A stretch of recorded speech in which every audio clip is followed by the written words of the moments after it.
කොහොමද යාළුවනේ මේ මගේ උදේ ආහාර වේල.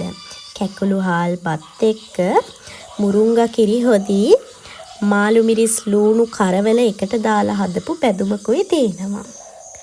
කිරි හොද්දක් එක්ක කරෝල බැදුමක් කියන්නේ මම නම් ආසම රසම කෑමක් තමයි මේ. ඉතින් යාළුවනේ ඔයාලත් කාලා බලන්න කොහොමද කියලා මේ જાති කාලා. මම නම් දැන් ඉතින් බත් කටක් කන්න තමයි හදන්නේ මේ කරවල කෑල්ලකුත් දාගෙන කිරි හොදි ටිකක් එක්ක.